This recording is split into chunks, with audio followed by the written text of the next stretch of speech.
Hello, welcome to education therapy. दोस्तों, यहाँ पर हम एनसीईआरटी विज्ञान कक्षा 9 में पार्ट 3 के जो भी प्रश्न उत्तर हैं वो यहाँ पर हल करेंगे। पार्ट 3 जिसका नाम है परमाणु एवं अणु। अब यहाँ पर हम जो पढ़ेंगे वो एनसीईआरटी सिलेबस है, तो जाहिर सी बात है इस समय सीबीएसई बोर्ड और यूपी बोर्ड दोनों में एनसीईआरटी सिलेबस ही चल रहा है। यहाँ पर हम पढ़ेंगे हिंदी मीडियम में, यानी यूपी बोर्ड हिंदी मीडियम या सीबीएसई बोर्ड हिंदी मीडियम। ठीक है, तो चलिए स्टार्ट करते हैं। जो भी अभ्यास प्रश्न है यानी जो भी एक्सरसाइज है, हमारे जो भी क्वेश्चंस हैं उसको हम यहाँ इस वीडियो में सॉल्व करेंगे। तो सबसे पहले आते हैं पेज नंबर 36 पे जो भी प्रश्न है उसको हल करते हैं। तो सबसे पहले क्वेश्चंस पढ़ते हैं। पहला क्वेश्चन, एक अभिक्रिया में यानी एक रिएक्शन है उसमें 5.3 ग्राम सोडियम कार्बोनेट एवं 6 ग्राम एसिटिक अम्ल यानी एसिटिक एसिड है, ये मिलते हैं। तो 2.2 gram carbon dioxide, 8.2 gram sodium acetate और 0.9 ग्राम पानी बनता है। तो इस अभिक्रिया में यानी जो भी रिएक्शन हुआ है हमको यहाँ पे ये दिखाना है कि यह परीक्षण जो है ये द्रव्यमान संरक्षण के नियम का पालन करता है। चलिए तो देखते हैं पालन करता है कि नहीं करता है। अब रिएक्शन तो ये है, आपका सोडियम कार्बोनेट है, एसिटिक अम्ल है और रिएक्शन होने के बाद बनता है सोडियम एसीटेट और कार्बन डाइऑक्साइड और जल बनता है। चलिए देखते हैं इसका उत्तर। अगर हम देखें तो यहां पर हम देख रहे हैं कि जो भी रिएक्टेंट है, ठीक, यानी जो चीजें जिनको अभिकर्मक कहते हैं, इनका कुल द्रव्यमान बराबर होगा जो हमारे प्रोडक्ट आए हैं। प्रोडक्ट क्या है? सोडियम कार्बोनेट का द्रव्यमान होगा, एसिटिक अम्ल का द्रव्यमान होगा। ठीक, तो यहां पर हमको दिया है 5.3 ग्राम हमारा क्या है, 5.3 ग्राम यहाँ पे आप देखेंगे सोडियम कार्बोनेट दिया है और 6 ग्राम एसिटिक अम्ल दिया है। तो 5.3 ग्राम हमारे पास क्या है, सोडियम कार्बोनेट और फिर 6 ग्राम एसिटिक अम्ल, जो कि मिलके हो जाएगा 11.3 ग्राम। ठीक है, तो ये हमारा हो गया क्या, अभिकर्मक यानी रिएक्टेंट का जो टोटल द्रव्यमान है वो हो गया। अब आते हैं जो उत्पाद है यानी जो प्रोडक्ट हमारे बने हैं उनका टोटल द्रव्यमान कितना है। तो उत्पादों का कुल द्रव्यमान, तो सोडियम एसीटेट बना है, कार्बन डाइऑक्साइड बना है और जल बना है। तो सोडियम एसीटेट 8.2 ग्राम, 2.2 ग्राम हमारा कार्बन डाइऑक्साइड और 0.9 ग्राम हमारा पानी, ये जोड़ के हमारा भी 11.3 आ रहा है। तो आप देख रहे हैं यहां भी 11.3 है, यहां भी 11.3 है, यानी उत्पाद का द्रव्यमान और रिएक्टेंट यानी जो हमारे अभिकर्मक हैं उन दोनों का द्रव्यमान बराबर है। तो इस हिसाब से हम कह सकते हैं कि ये द्रव्यमान संरक्षण का नियम को प्रदर्शित करते हैं या उसका पालन कर रहे हैं। चलिए अब आते हैं सेकंड क्वेश्चन पे।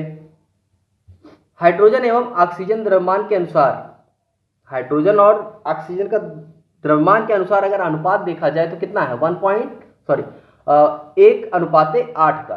ठीक है, जैसे H2O होता है ना, आपने देखा H2O पानी का मॉलिक्यूल है, तो इसमें जो अनुपात है वो कितना है, 1:8 का ही तो है। ठीक है, तो ये जल बनाते हैं। अब 3 ग्राम हाइड्रोजन गैस के साथ पूर्णतः संयोग करने के लिए कितने ऑक्सीजन गैस के द्रव्यमान की आवश्यकता होगी। अब यहां पे कह रहा है, यहां पे जब हाइड्रोजन 1 था तो कितना, 8 ऑक्सीजन की जरूरत पड़ रही थी। ठीक है, ऑक्सीजन कितना था, 8 था। ठीक, तो अगर हाइड्रोजन 3 कर दिया जाए तो ऑक्सीजन कितना हो जाएगा, अगर 1 से बढ़ के 3 गुना हुआ तो 8 से बढ़ के भी 3 गुना होगा। तो जब ये 3 गुना होगा तो कितना हो जाएगा, 24 हो जाएगा। ठीक है, तो सीधा सीधा सिंपल सा जवाब था इसका। यहां पे सॉल्व किया गया है, बट मैंने आपको और आसान तरीका बता दिया। देखिए अनुपात हमको दिया है 1:8। अब 1 ग्राम हाइड्रोजन में 8 ग्राम ऑक्सीजन लगता है, मतलब जो कॉम्बिनेशन का अनुपात है उस हिसाब से है। 1 हाइड्रोजन है तो 8 ऑक्सीजन लगेगा। जब 2 हाइड्रोजन होगा तो 8 दूनी 16 ऑक्सीजन लगेगा। अब जब 3 हाइड्रोजन हो जाएगा तो 8 त्रिक 24 ग्राम ऑक्सीजन लगेगा। ठीक है, तो ये कितना हो जाएगा, 3:24। इस तरह से लिख सकते हैं अगर 3 ग्राम हाइड्रोजन है तो यहाँ पे हाइड्रोजन हमारा 3 हो जाएगा और ऑक्सीजन 24 हो जाएगा। नेक्स्ट क्वेश्चन पे आते हैं। प्रश्न नंबर 3 क्या है, डाल्टन के परमाणु सिद्धांत का कौन सा अभिग्रहित द्रव्यमान के संरक्षण का नियम का परिणाम है। चलिए देखते हैं क्या कह रहा है।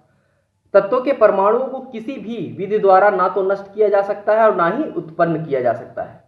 सीधी सी बात है, जो भी परमाणु हैं उन परमाणुओं को ना तो आप बना सकते हैं यानी क्रिएट कर सकते हैं, और ना ही जो भी हमारे उत्पाद आएंगे उनमें से परमाणुओं को हम नष्ट कर सकते हैं, या ना बना सकते हैं ना नष्ट कर सकते हैं। सीधी सी बात है, ठीक है। जो परमाणु है वही परमाणु काम करेंगे।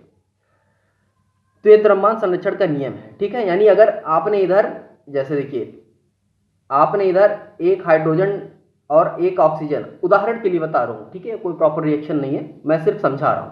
एक हाइड्रोजन और एक ऑक्सीजन है, तो इधर कुछ भी बने, एक हाइड्रोजन एक ऑक्सीजन रहेगा रहेगा, चाहे किसी भी रूप में रहेगा, ठीक है। थोड़ी तबीयत खराब है इसलिए हो सकता है आपको आवाज थोड़ी चेंज लग रही हो, तो एडजस्ट कर लीजिएगा। चलिए आगे बढ़ते हैं क्वेश्चन नंबर 4 में। डाल्टन के परमाणु सिद्धांत का कौन सा अभिग्रहित निश्चित अनुपात के नियम की व्याख्या करता है? अब हमको ये जो निश्चित अनुपात का सिद्धांत बताया गया है वो क्या है?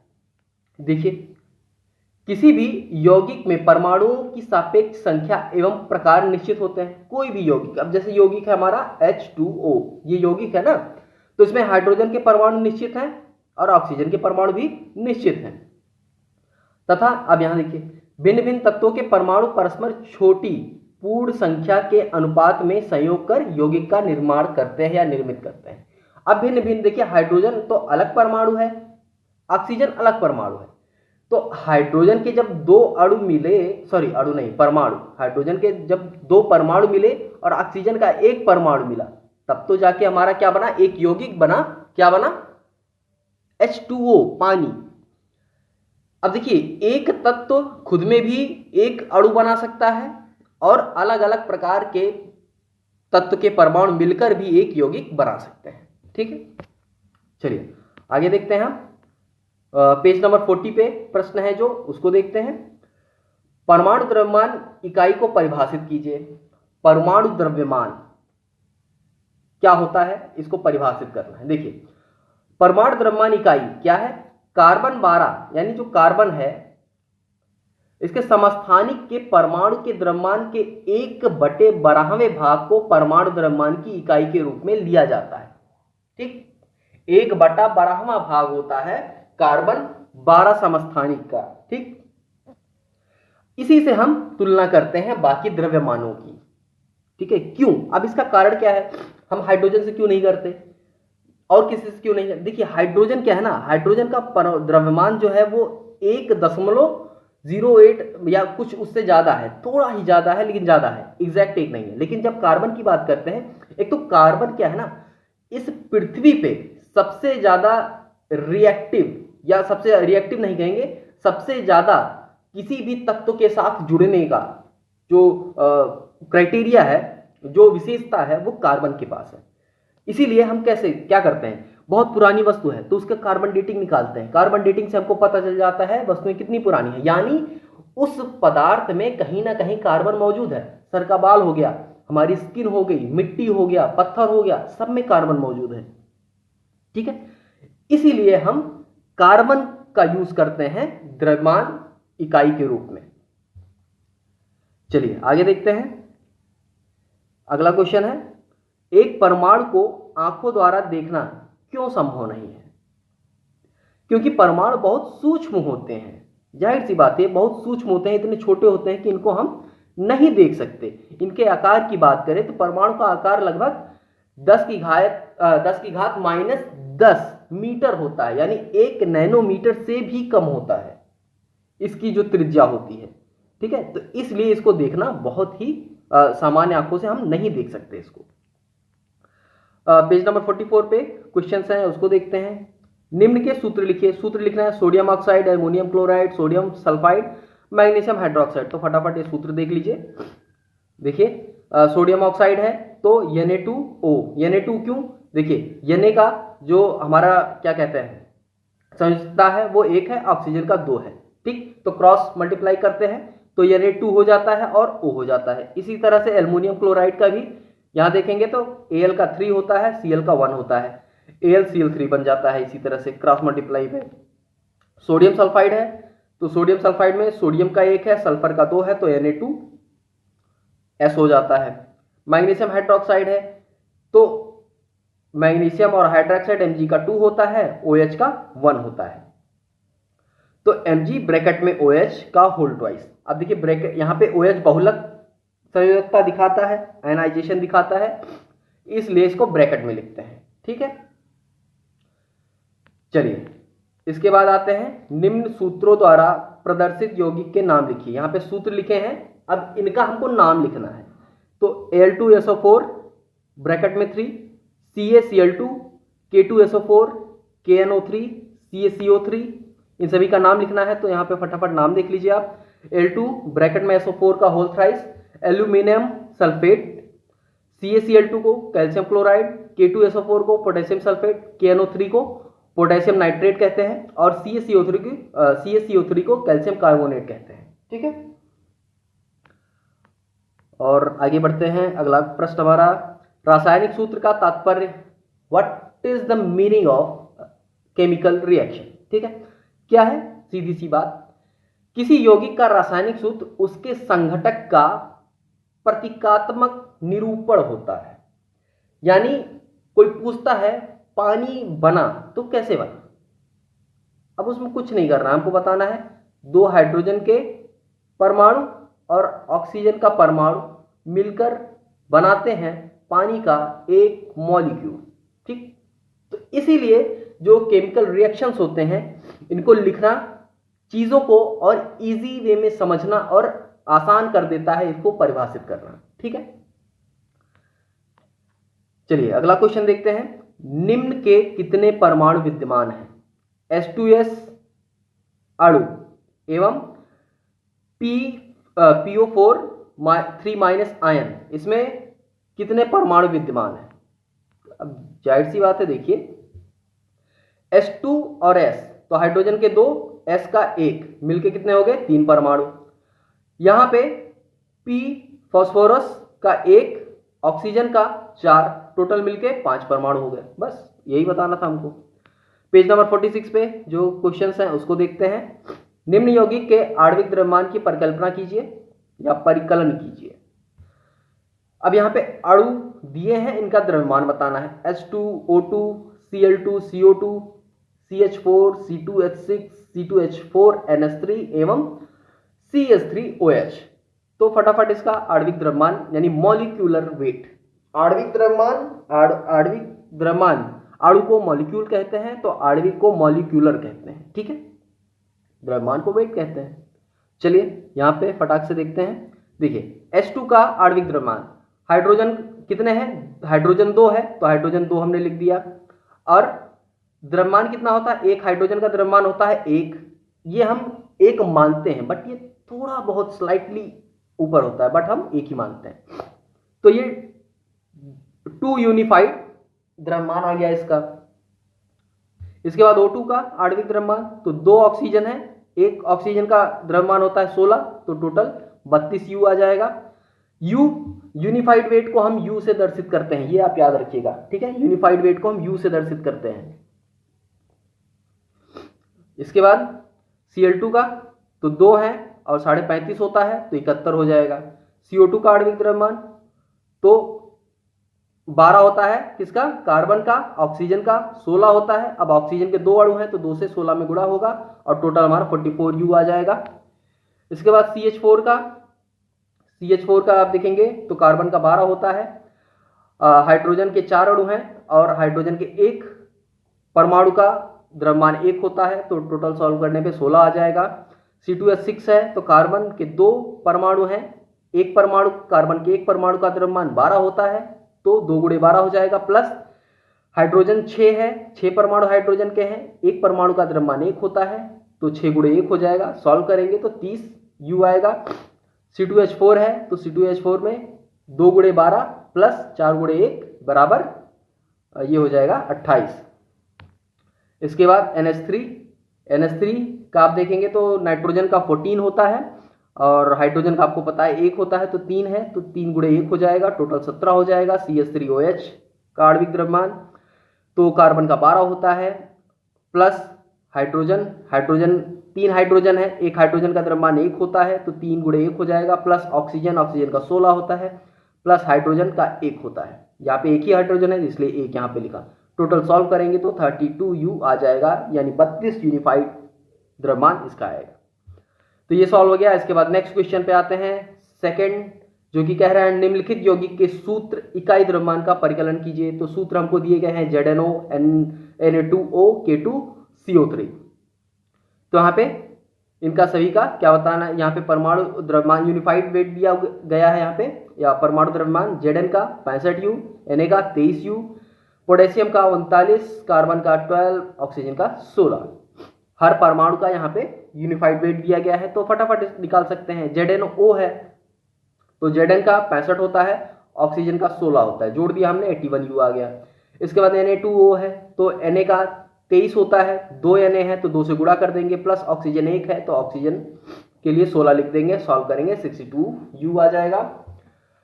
इसके बाद K2SO3 है तो K2SO3 के लिए 2 पोटेशियम 39 के हैं, प्लस 12 सल्फर का होता है, और ऑक्सीजन 3 है तो 3 × 16 जो कि हो जाएगा 138U। पेज नंबर 48 पे जो भी क्वेश्चंस हैं, यदि कार्बन परमाणुओं के 1 मोल का द्रव्यमान 12 ग्राम है तो कार्बन के 1 परमाणु का द्रव्यमान क्या होगा। अब देखिए मोल में दिया गया है कार्बन परमाणु, ठीक है, कि 1 मोल का द्रव्यमान 12 ग्राम है, यानी कार्बन का यूनिफाइड वेट क्या होता है, कार्बन का यूनिफाइड वेट या द्रव्यमान की बात करें तो होता है 12U, ठीक है। तो यहाँ पे 12 ग्राम कार्बन में पूछ रहा है, 12 ग्राम को हम सीधा कहेंगे 1 मोल, तो पूछ रहा है कितने परमाणु, एक परमाणु यहाँ पे पूछ रहा है, तो कार्बन के 1 परमाणु का द्रव्यमान, ठीक है।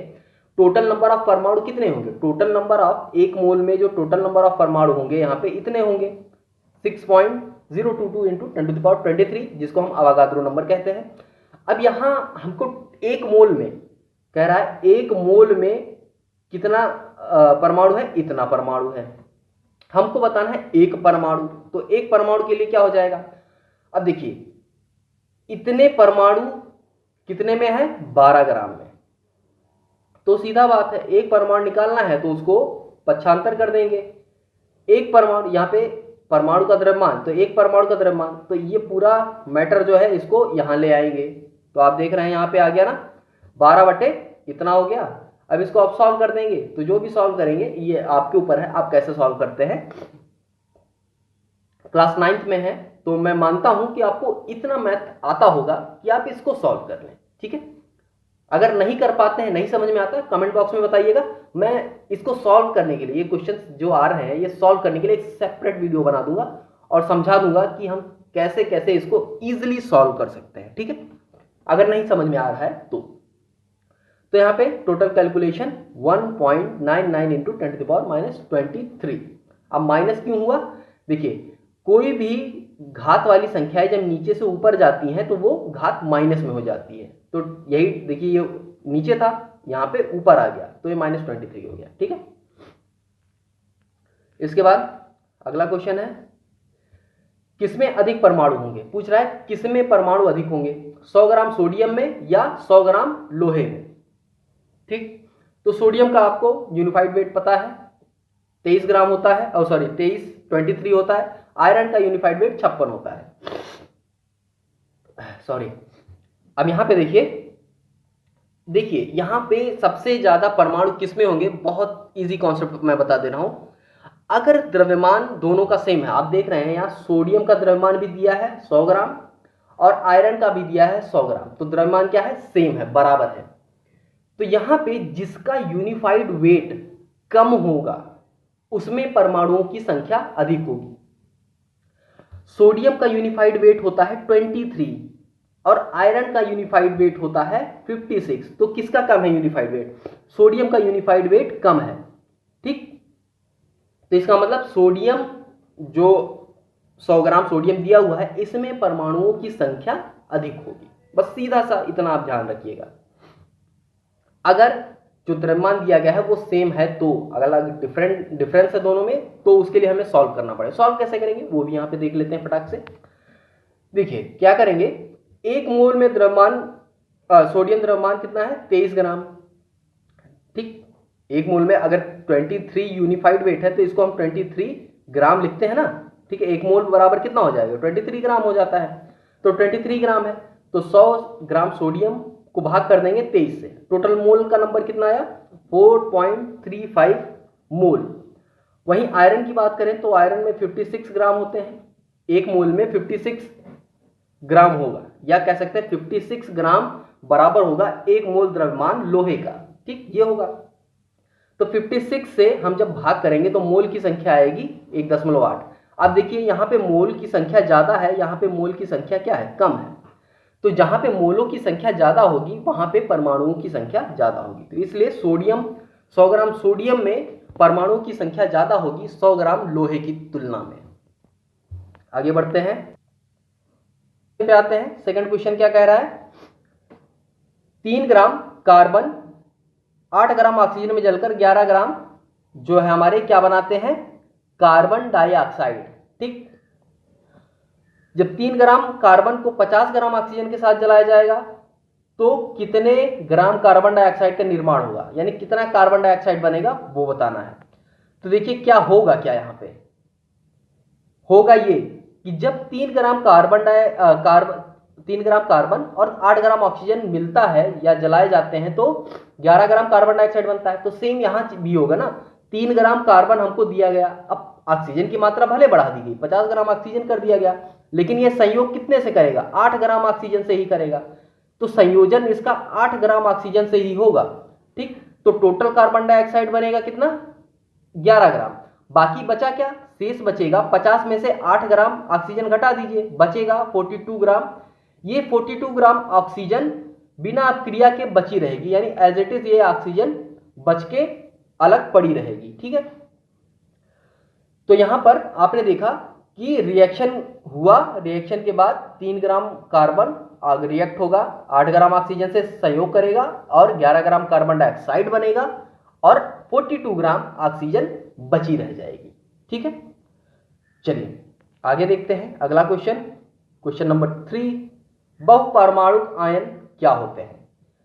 देखिए बहुपरमाणुक आयन जब एक से अधिक तत्वों के परमाणु आपस में जुड़कर एक सामान्य धन आवेशित या ऋण आवेशित आयन बनाते हैं तो उन्हें बहुपरमाणुक आयन कहते हैं, जैसे OH। ठीक, OH क्या है, OH हमारा एक बहुपरमाणुक आयन है। ठीक है, OH माइनस होता है, इसमें माइनस ऋण आवेशित आयन होता है ये। आगे देखते हैं, देखिए यहां उदाहरण में दिया भी गया है आपको, धनावेशित में NH4+ है, ऋण आवेशित में कई सारे आपको दिए गए हैं OH, नाइट्रेट, सल्फेट, कार्बोनेट, ऐसे बहुत सारे धनावेशित और ऋण आवेशित आयन होते हैं। अब आगे देखते हैं नेक्स्ट क्वेश्चन क्या है हमारा, क्वेश्चन नंबर 4, निम्नलिखित के रासायनिक सूत्र लिखिए। तो हमको जो भी दिए गए हैं उनका रासायनिक सूत्र लिखना है, तो फटाफट यहाँ पे हम देख लेते हैं। मैग्नीशियम क्लोराइड तो Mg+2 होता है, Cl-1 होता है, तो MgCl2 हो जाएगा। इसके बाद क्या है, कैल्शियम क्लोराइड का लिखना है, तो Ca का +2 होता है, Cl का -1, तो CaCl2 हो जाएगा। इसके बाद है हमारा कॉपर नाइट्रेट, तो कॉपर का हमारा 1 होता है। अब देखिए कॉपर एक्सेप्शन केस का एक तत्व है, ये +1 +2 दोनों तरह की संयोजकताओं को दिखाता है, तो ये आप ध्यान रखिएगा। ठीक है, कॉपर एक एक्सेप्शन क्रिएट करता है जब भी हमें इसका इलेक्ट्रॉनिक कॉन्फ़िगरेशन करते हैं। कॉपर, क्रोमियम ऐसे मेटल्स हैं, ऐसे धातुएं हैं जो ये एक्सेप्शन रखते हैं। तो यहाँ पे कॉपर का +1 है, जैसी कॉपर के साथ क्या है ना, ये जैसी इसको जरूरत होती है उस तरह का बिहेव करने लगता है ये। ठीक है, तो अभी +1 है, NO3 का -1 होता है, तो CuNO3 यहाँ पे क्या हो जाएगा, सीधी सी बात है, जब यहाँ पे 1 है यहाँ पे 1 है तो इसको हम इतना ब्रैकेट नहीं लगाएंगे, सीधा CuNO3 भी लिख सकते हैं। इसके बाद एल्युमिनियम क्लोराइड की बात करें तो Al का +3 होता है, Cl का -1 होता है, AlCl3 हो जाएगा हमारा। कैल्शियम कार्बोनेट की बात करें तो कैल्शियम कार्बोनेट के लिए Ca का +2 होता है, जो भी चार्ज होते हैं Ca पर, और CO3 पे -2 होता है, तो यहाँ पे क्रॉस मल्टीप्लाई होता और जब होगा तो CO के साथ 2 जाएगा, तो 2 जाएगा। यहाँ पे हम क्या लिखेंगे, लिखने को तो हम ये लिखेंगे Ca2 ब्रैकेट में CO3 का होल ट्वाइस, लेकिन अब यहाँ पे +2 और -2 चार्ज आपस में कैंसिल हो जाते हैं, इसलिए हम CaCO3 लिखते हैं। ठीक है, ओरिजिनली हम इसको इस तरह लिखना चाहिए, लेकिन चार्जेस कैंसिलेशन के कारण ये CaCO3 लिखा जाता है। इसके बाद आप देखेंगे क्वेश्चन नंबर 5। क्वेश्चन नंबर 5 क्या कह रहा है, निम्नलिखित यौगिक में विद्यमान तत्वों का नाम लिखिए। तो किस यौगिक में कौन कौन से तत्व विद्यमान है वो बताना है। बुझा हुआ चूना, हाइड्रोजन ब्रोमाइड, बेकिंग पाउडर या खाने वाला सोडा जिसको कहते हैं, पोटेशियम सल्फेट। तो चलिए इसको देखते हैं फटाफट से, किस यौगिक में क्या क्या चीजें मिली हुई है। बुझा हुआ चूना CaO कहते हैं, तो इसमें कैल्शियम और ऑक्सीजन 2 चीजें होती हैं। हाइड्रोजन ब्रोमाइड HBr कहते हैं इसको, तो हाइड्रोजन और ब्रोमीन से मिलकर बना होता है। बेकिंग पाउडर की बात करें तो NaHCO3 फॉर्मूला होता है। सोडियम बाइकार्बोनेट कहते हैं इसको, इसमें सोडियम, हाइड्रोजन, कार्बन और ऑक्सीजन इतनी चीजें मिली हुई होती है। और पोटेशियम सल्फेट की बात करें तो K2SO4 इसका फॉर्मूला होता है, जहां पे पोटेशियम, सल्फर और ऑक्सीजन मिले हुए होते हैं। नेक्स्ट क्वेश्चन पे आते हैं, क्वेश्चन नंबर 6। यहाँ पे क्या कह रहा है, निम्नलिखित पदार्थों के मोलर द्रव्यमान का परिकलन कीजिए। यानी मोलर द्रव्यमान सीधा सीधा हमको यहाँ पे बताना है। मोलर द्रव्यमान हम कैसे निकालते हैं, ये जब हम पढ़ रहे थे तो मैंने आपको बताया था, बट हम यहाँ क्वेश्चन सॉल्व करेंगे। यहाँ भी आपको मैं एक बार रिवाइज करा देता हूँ। चलिए, तो हमको निकालना किसका है, एथाइन C2H2 सल्फर अणु का यानी एसिड का निकालना है, फास्फोरस अणु यानी P4 का। अब इसके बाद HCl का और HNO3 का यानी नाइट्रिक अम्ल। तो सबसे पहले C2H2 का निकालते हैं। C2H2 का निकालने के लिए मोलर द्रव्यमान क्या करेंगे, सीधी सी बात है, C2 के लिए कार्बन का 12 होता है, 2 कार्बन है तो 12 दूना 24 हो जाएगा। ठीक है, 24 हो गया। हाइड्रोजन का 1 होता है, कितने हाइड्रोजन है, 2 हाइड्रोजन है, तो 2 × 1 बराबर 2 हो जाएगा, 26। ये सॉल्व करने पे 26 आ गया, तो C2H2 का मोलर द्रव्यमान 26 ग्राम हो गया। सल्फर यानी एसिड, सल्फर जो मॉलिक्यूल पाया जाता है वो एसिड के फॉर्म में पाया जाता है। सल्फर के एक परमाणु का जो द्रव्यमान है वो 32 होता है। टोटल संख्या कितनी है, 8 है, तो 8 × 32 बराबर 256 ग्राम। फास्फोरस P4 के रूप में पाया जाता है, तो फास्फोरस के एक परमाणु का जो द्रव्यमान होता है वो 31 होता है। टोटल 4 परमाणु हैं, तो 4 × 24 बराबर 124 ग्राम। इसके बाद HCl की बात करें, हाइड्रोक्लोरिक अम्ल, तो H का 1 होता है और Cl का हमारा 35.5 होता है, दोनों जोड़ेंगे तो हमारा 36.5 हो जाएगा। 36.5 ग्राम HCl का होता है द्रव्यमान या मोलर द्रव्यमान। नाइट्रिक अम्ल की बात करें HNO3, तो H के लिए 1 होता है, नाइट्रोजन के लिए 14 होता है, ऑक्सीजन के लिए 16 होता है, तो 16 × 3 क्योंकि 3 ऑक्सीजन है। इसको सॉल्व करेंगे तो 63 ग्राम हमारा मोलर द्रव्यमान आएगा नाइट्रिक अम्ल का। क्वेश्चन नंबर 7 पे आते हैं, निम्नलिखित का द्रव्यमान क्या होगा। सॉरी, क्वेश्चन ही उल्टा पढ़ रहे थे। निम्नलिखित का द्रव्यमान क्या होगा। अब आपको दिया गया है क्या, 1 मोल नाइट्रोजन परमाणु, यहां पे दिया गया है 1 मोल नाइट्रोजन परमाणु। अब 1 मोल नाइट्रोजन परमाणु कितना होगा, नाइट्रोजन का यूनिफाइड वेट कितना होता है, पहले तो आपको यह पता होना चाहिए। चलिए आगे सॉल्व करते हैं, पहले क्वेश्चन पढ़ लेते हैं एक बार। 1 मोल नाइट्रोजन परमाणु, 4 मोल एल्युमिनियम का परमाणु और 10 मोल सोडियम सल्फाइड। सॉल्व करते हैं फटाफट। तो मोलर द्रव्यमान यानी 1 मोल में कितना ग्राम होगा, तो नाइट्रोजन 1 मोल नाइट्रोजन बराबर होगा नाइट्रोजन परमाणु का मोलर द्रव्यमान, और जो कि मोलर द्रव्यमान होता है 14 ग्राम। कैसे निकालते हैं, नाइट्रोजन का जो एटॉमिक वेट होता है वो होता है 14 यूनिफाइड वेट। ठीक, अब इसी 14 यूनिफाइड वेट को हम क्या लिख देते हैं, 14 ग्राम। ठीक है, यही हो जाता है, यही 14 ग्राम बराबर होता है हमारे किसके, 1 मोल के। ठीक है, यही बराबर होता है 1 मोल के। ठीक, तो 1 मोल बराबर क्या हो गया, 14 ग्राम। इसके बाद अगला क्वेश्चन देखते हैं, अगले का सॉल्यूशन। 1 मोल एल्युमिनियम परमाणु। अब 1 मोल एल्युमिनियम परमाणु है, तो एल्युमिनियम का जो हमारा यूनिफाइड वेट होता है वो होता है 27 यूनिफाइड वेट। 27 यूनिफाइड वेट को हम लिखते हैं 27 ग्राम, और 27 ग्राम बराबर होता है हमारा 1 मोल ऑफ एल्युमिनियम परमाणु। 1 मोल ऑफ एल्युमिनियम परमाणु कह सकते हैं, या 1 मोल। ठीक है, इसके बाद आता है, अब यहां पे देखिए 1 मोल का पता चल गया हमको 27 ग्राम, 4 मोल एल्युमिनियम निकालना है। तो जब मोल में 4 गुना हुआ तो जाहिर सी बात है इसके द्रव्यमान, मोलर द्रव्यमान में भी 4 गुना होगा, तो 4 गुणे 27 कर देंगे जो कि 108 ग्राम होगा। इसके बाद आएंगे 1 मोल Na2SO3। तो इस मॉलिक्यूल का, इस कंपाउंड का हम टोटल एटॉमिक द्रव्यमान निकाल देंगे, मॉलिक्यूलर वेट निकालेंगे, एटॉमिक नहीं मॉलिक्यूलर वेट निकालेंगे। तो सोडियम के लिए 23 गुणे 2 हो जाएगा, और उसके बाद S के लिए 1 गुणे 32, यानी क्योंकि सल्फर 1 है, ऑक्सीजन 3 है, तो 16 गुणे 3, टोटल सॉल्व करेंगे तो 126 आ जाएगा। ठीक है, इस तरह से इसको सॉल्व करेंगे। अगला क्वेश्चन है हमारा, निम्न को मोल में परिवर्तित करिए। तो यहाँ पे हमको मोल में कन्वर्जन करना है इसका। 12 ग्राम ऑक्सीजन गैस, 20 ग्राम पानी, 22 ग्राम कार्बन डाइऑक्साइड। तो फटाफट इसको मोल में बदल देते हैं। ऑक्सीजन गैस का द्रव्यमान 12 ग्राम होता है। ठीक है, ऑक्सीजन गैस का जो द्रव्यमान होता है वो कितना होता है, 12, एक मिनट, यहाँ पे 12 ग्राम दिया, दिया है। ठीक है, ऑक्सीजन गैस का द्रव्यमान 12 ग्राम दिया हुआ है हमको, और O2 का मोलर द्रव्यमान जब निकालेंगे तो कितना हो जाएगा, 32 हो जाएगा। अब मोल की संख्या अगर निकालनी है तो ग्राम द्रव्यमान बटे मोलर द्रव्यमान, तो ग्राम द्रव्यमान हमको दिया है 12 और मोलर द्रव्यमान हमने निकाला है 32। इसको सॉल्व करेंगे तो हमारा आ जाएगा कितना, 0.375। ठीक है, ये मोल आ जाएगा।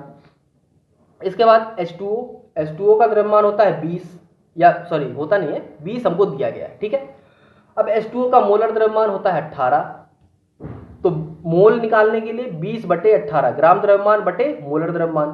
ठीक, तो ग्राम द्रव्यमान ये हो गया और मोलर द्रव्यमान ये हो गया। सॉल्व करेंगे तो 1.11 आएगा मोल। ऐसे ही CO2 का द्रव्यमान हमको दिया गया 22 ग्राम। कार्बन डाइऑक्साइड का मोलर द्रव्यमान निकालेंगे तो 44 आएगा, ग्राम द्रव्यमान बटे मोलर द्रव्यमान, सॉल्व करेंगे तो 0.5 मोल आ जाएगा। ठीक है, इस तरह से हमें पता चल जाएगा कुल कितने मोल है किसमें।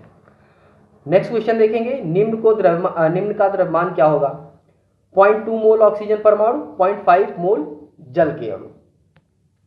ठीक है, निकालते हैं इनका द्रव्यमान क्या होता है। देखिए, ऑक्सीजन के परमाणु मोल की संख्या 0.2 दी गई है, ऑक्सीजन का मोलर द्रव्यमान हम निकाल लेंगे तो 16 आ जाएगा, 16 होता ही है, आप निकालिए चाहे जैसे करिए। अब ऑक्सीजन के परमाणु के 0.2 मोल का द्रव्यमान क्या करेंगे, 0.2 मोल का निकालना है।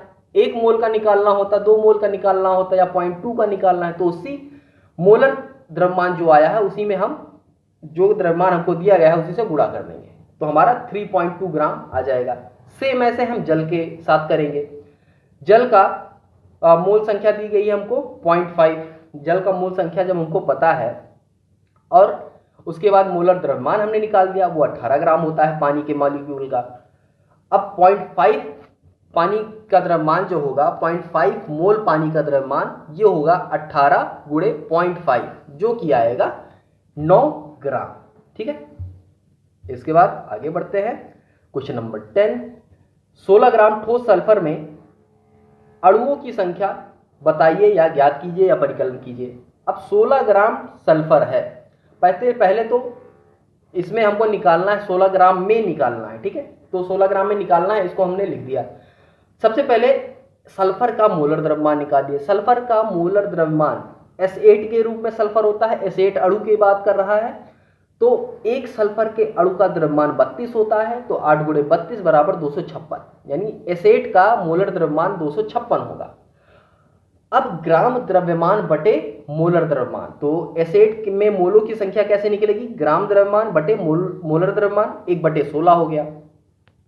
ठीक, अब 1/16 आ गया, तो यहाँ पे इसमें मोलों की संख्या क्या होगी, एक मोल में अणुओं की हाँ ठीक है, S8 की बात कर रहा है, तो एक मोल में S8 अणुओं की संख्या, S8 में अणुओं की संख्या 6.22 या 23 लिख सकते हैं, 22 भी मिलेगा, 23 भी मिलेगा। ठीक है, इंटू 10⁻23 ये होगा पर अणुओं की संख्या।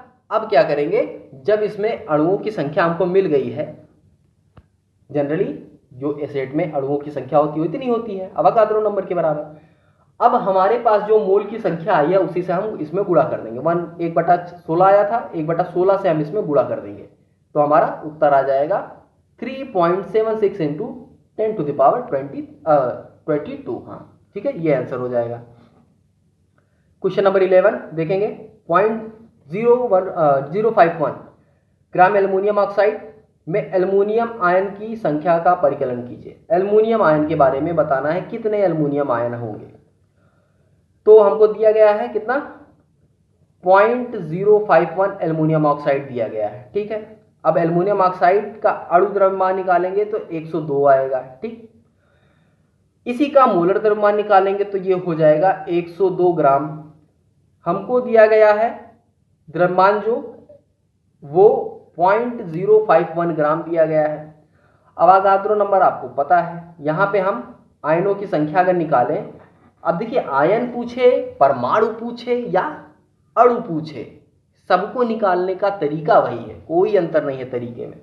ठीक है, जो द्रव्यमान दिया गया यानी ग्राम द्रव्यमान बटे मोलर द्रव्यमान गुणे अवागाद्रो नंबर कर देंगे, बस हमको मिल गया क्या, हमारा यहाँ पे जब सॉल्व करेंगे तो हमें मिल जाएगा यहाँ पे जो एल्युमिनियम यानी Al2O3 का जो प्रत्येक अणु 2 एल्युमिनियम आयन को धारण किए हुए है, एल्युमिनियम आयन की संख्या 2 गुणे करके निकालेंगे। अब आयनों की संख्या यहाँ पे हमको मिल गया, कणों में आयनों की संख्या टोटल इतना है 0.051 ग्राम जो हमको मात्रा दी गई थी। ठीक, उसमें आयनों की संख्या इतनी है। अब Al2 है, जाहिर सी बात है, का प्रत्येक अणु, इसका हर एक अणु 2 एल्युमिनियम आयन को धारण किए हुए है, तो इसमें 2 से हमको गुणा करना पड़ेगा। जब 2 से गुणा करेंगे तो हमारा आ जाएगा इतना। अब हमको ये लिख दें तो भी सही है, लेकिन साइंस की भाषा में लिख रहे हैं इसलिए इसको कंप्लीट कैलकुलेशन में लिखेंगे, जो कि होगा 6.022 × 10⁻20। ठीक है, ये होगा आयनों की संख्या। तो ये थे सारे क्वेश्चंस इस पाठ के। उम्मीद करता हूं आपको समझ में आ गए होंगे।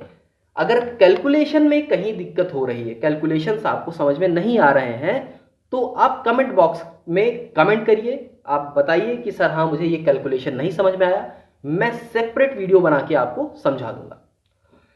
चलिए, उम्मीद करता हूं आपको वीडियो अच्छी लगी होगी। कहीं कोई डाउट हो, कोई दिक्कत हो तो कमेंट बॉक्स में जरूर पूछेगा।